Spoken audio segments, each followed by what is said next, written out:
Hello అండి. అందరికీ నమస్తే.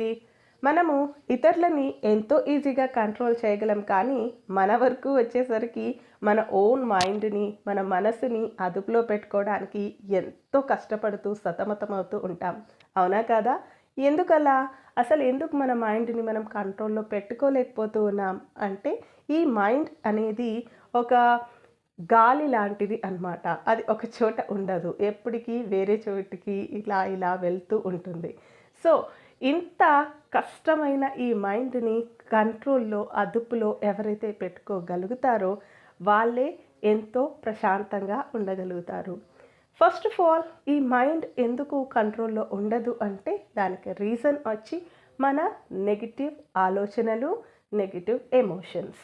ఈ నెగెటివ్ ఆలోచనలు ప్రతి ఒక్కరికి వస్తూనే ఉంటాయి. కానీ ఆ ఆలోచనల్ని ఎవరైతే పాజిటివ్‌గా మార్చుకోగలుగుతారో వారే మైండ్‌ని కంట్రోల్‌లో పెట్టుకోగలుగుతారు. మైండ్‌ని కంట్రోల్‌లో పెట్టుకున్నప్పుడు మనసు కూడా ప్రశాంతంగా మారిపోతుంది. గౌతమ్ బుద్ధుడు మన కొరకు కొన్ని చెప్పారు అన్నమాట. ఈ మైండ్‌ని ఎలా కంట్రోల్‌లో పెట్టుకోవాలి అని. అవేంటో చూద్దామా? ఫస్ట్ మీరు ఇలాంటి నెగెటివ్ థాట్స్ అంటే ఏంటి యాక్చువల్‌గా? లైక్ కోపం, రిగ్రెట్ అంటే గతంలో మీరు ఏదైనా చేసి ఉంటే దాని గురించి బాధపడడం, రెసెంట్మెంట్, జెలసీ, లస్ట్ ఇవన్నీ నెగెటివ్ థాట్స్ అన్నమాట. సో, వీటిని ఎలా కంట్రోల్‌లో పెట్టుకోవాలి అంటే గౌతమ్ బుద్ధుడు ఇచ్చిన మొట్టమొదటిది ఏంటి అంటే, మనకి ఈ నెగెటివ్ థాట్ వచ్చినప్పుడు ఇమ్మీడియేట్‌గా మనము ఆ ఆలోచనని పాజిటివ్ వైపుకి మళ్ళించాలి. ఎలా మళ్ళిస్తారు? ఎలా అంటే మీకు ఎప్పుడైనా కోపం వచ్చింది అనుకోండి ఇమ్మీడియేట్‌గా, ఆ కోపాన్ని తగ్గించుకోవటానికి మీరు మీ మనసులో మీకెంతో ఇష్టమైన వ్యక్తిని కానీ, మీకెంతో ఆనందాన్ని ఇచ్చిన సంఘటనని కానీ గుర్తుకు చేసుకోవాలి అన్నమాట. అలా గుర్తుకు చేసుకోగానే ఈ కోపం అనేది అంటే ఈ కోపం యొక్క ఆలోచన అనేది ఆ పాజిటివ్ వైపుకి వెళ్ళి మీ మనసు ప్రశాంతంగా మారిపోతుంది. సో, ఇది మొట్టమొదటిది. ఎంతో ఈజీ కదా! కానీ ఇది ప్రాక్టీస్‌తోనే వస్తుంది అన్నమాట. ఫస్ట్ టైమే మీకు కోపం వెళ్ళిపోతుంది అని కాదు. మీ రిగ్రెట్ వెళ్ళిపోతుంది అని కాదు. ఇది ప్రాక్టీస్ చేస్తూ ఉండాలి. సో, నెక్స్ట్ టైం మీకు ఎప్పుడైనా నెగెటివ్ థాట్ ఆర్ ఎమోషన్ రాగానే మీకు ఇష్టమైన వ్యక్తిని లేదా మీకు ఆనందాన్ని ఇచ్చిన సంఘటనని తలుచుకోవటానికి ట్రై చేయండి. పాజిటివ్ థాట్‌గా మారిపోతుంది. ఇది వర్కౌట్ కాలేదు అనుకోండి, ఇక రెండవది. ఇక్కడ మనం ఏం చేయాలి అంటే, ఈ నెగెటివ్ థాట్ ఏదైతే నాకు వచ్చిందో, దాని వలన నాకేదైనా లాభం ఉందా అని ప్రశ్నించుకోవాలి అన్నమాట. లాభం కాదు, నష్టమే ఎక్కువ ఉందని మీకే ఇమ్మీడియేట్‌గా తెలిసిపోతుంది. సో, ఆ నష్టాల గురించి కనుక మీరు ఆలోచించటం స్టార్ట్ చేశారనుకోండి, ఈ నెగెటివ్ థాట్ పాజిటివ్‌గా మారిపోతుంది. ఫర్ ఎగ్జాంపుల్ నాకు కోపం వచ్చింది. నా కోపం వల్ల చుట్టూ ఉన్న పరిసరాలని కూడా ఎంతో ఇదిగా చేసేస్తాను. అంటే నేను బాధపడడమే కాకుండా చుట్టూ ఉన్న మనుషుల్ని కూడా బాధ పెట్టిస్తాను అన్నమాట.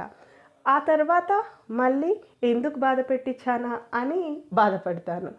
సో, ఆ నష్టం ఏంటి అనేది ఊహించుకొని స్టార్ట్ చేశారు అనుకోండి, అప్పుడు ఆ నెగెటివ్ థాట్ పాజిటివ్‌గా కన్వర్ట్ అవుతుంది. Similarly lust. ఈ మధ్య కాలంలో ఎన్నో ఎక్స్‌ట్రా మ్యారిటల్ అఫైర్స్ అనేవి జరుగుతూ ఉంటాయి. యెస్, ఇతరుల పైన కోరిక కలిగింది అనుకోండి, ఇమ్మీడియేట్‌గా మీరు దీని వలన ఏ నష్టాలు వస్తాయి అన్నది మీరు ఆలోచించుకున్నారు అనుకోండి, దాని వైపుకు మీరు వెళ్ళనే వెళ్ళరు. పాజిటివ్‌గా షిఫ్ట్ అయిపోతారు. అది రెండవది. ఇక మూడవది. ఈ 2 వర్కౌట్ అవ్వలేదనుకోండి, మూడవది ఏం చేయాలి అంటే, మనము ఆ నెగెటివ్ థాట్ ఆర్ ఎమోషన్ గురించి ఆలోచించడం అంటే అటెన్షన్ ఇవ్వటం అనేది మానేయాలి. అంటే ఇగ్నోర్ చేయాలి అన్నమాట. ఫర్ ఎగ్జాంపుల్ ఎవరైనా చిన్న పిల్లలు ఆడుతూ ఇలా కింద పడ్డారనుకోండి, తల్లి లేదా తండ్రి వెళ్ళి అయ్యో అంటే వాళ్ళు ఏడుస్తారు. కానీ తల్లి తండ్రి చూడనప్పుడు వాళ్ళు ఆటోమేటిక్‌గా పడిన వెంటనే లేసి ఇలా దులుపుకొని వెళ్ళిపోతూ ఉంటారు. సో, అలానే మన మైండ్ కూడా ఒక చిన్న పిల్లాడిలాగే అన్నమాట.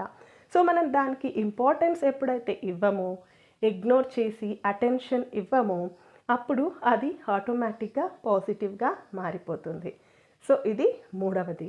ఇది వర్కౌట్ అవ్వలేదనుకోండి, ఇక నాలుగవది ఏంటి అంటే మనము ఈ నెగిటివ్ ఆలోచనలకి కొద్దిగా రిలాక్సేషన్ ఇచ్చేయటం అన్నమాట. అంటే మనం కంటిన్యూస్గా ఈ నెగటివ్ థాట్స్ అండ్ ఎమోషన్స్ వస్తూ ఉన్నప్పుడు ఎందుకు వస్తున్నాయి అన్న రూట్ కాజ్కి వెళ్ళి ఆలోచించాము అనుకోండి, అప్పుడు మనకి ఆటోమేటిక్గా అది పాజిటివ్ థాట్గా కన్వర్ట్ అయిపోతుంది. అంటే మీకు వచ్చే నెగిటివ్ థాట్ యొక్క రూట్ కాజ్ని చూడాలి అన్నమాట. అది పాజిటివ్గా కన్వర్ట్ అవుతుంది. ఈ 4 వర్కౌట్ అవ్వలేదనుకోండి, ఎందుకంటే ఒక్కో మనిషి ఒక్కో డిఫరెంట్ కదా. సో ఈ 4 వర్కౌట్ అవ్వకపోతే ఇక ఫిఫ్త్ వన్కి కొద్దిగా ప్రాక్టీస్ అనేది అవసరం. అంటే మెడిటేషన్ ప్రాక్టీస్ ఉంటేనే ఇది చేయాలి. ఎందుకంటే ఇది కొంచెం క్రిటికల్ అన్నమాట. ఏంటి అంటే మనము ఆ నెగటివ్ థాట్ ఆర్ ఎమోషన్ ఎప్పుడైతే వస్తుందో, వచ్చినప్పుడు ఇమీడియట్గా మనం ఏం చేయాలి అంటే దాన్ని బాగా ఫోకస్ పెట్టాలి. ఫస్ట్ ఆఫ్ ఆల్ మీకు ఇప్పుడు డౌట్ రావచ్చు, అంటే అటెన్షన్ ఇవ్వద్దు అని చెప్పారు కదా, మరి ఇక్కడ ఫోకస్ పెట్టమంటున్నారు అంటే అందుకే చెప్తున్నాను, ఇది మెడిటేషన్ చేసిన వాళ్ళకు ఉపయోగపడుతుంది. ఫస్ట్ 4 మాత్రం నార్మల్ పీపుల్ చేయవచ్చు. మెడిటేషన్ చేసే వాళ్ళు ఏం చేయొచ్చు అంటే ఈ లాస్ట్ ప్రాక్టీస్లో మనము దానిపైన ఫోకస్ పెట్టి దాన్ని నశింపచేయటం అన్నమాట. అంటే ఎప్పుడైతే మనం దేనిపైనైనా ఎక్కువగా ఫోకస్ పెట్టి దాన్ని తీసేయాలి అని ట్రై చేస్తామో అప్పుడు అది వెళ్ళిపోతుంది. కానీ ఈ ఫిఫ్త్ వన్ ఎవరైతే ఆల్రెడీ మెడిటేషన్ చేస్తున్నారో వాళ్ళే ప్రయత్నించండి. సో ఇలా ఈ 5 పద్ధతుల్ని పాటించటం వలన మీ నెగిటివ్ థాట్స్ అండ్ ఎమోషన్స్ పాజిటివ్గా మారడంతో పాటు మీ మైండ్ అనేది మీరే కంట్రోల్లో పెట్టుకోగలరు. దాని వలన మీకు పీస్ అనేది, ఇన్నర్ పీస్ అనేది లభిస్తుందన్నమాట. అదండి ఇవాల్టి వీడియో.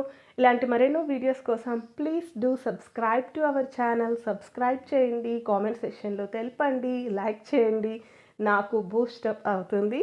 సో ఎన్నో వీడియోస్ మీకు మంచి మంచి వీడియోస్ తీసుకొని వస్తాను. Thank you for watching. Bye everyone.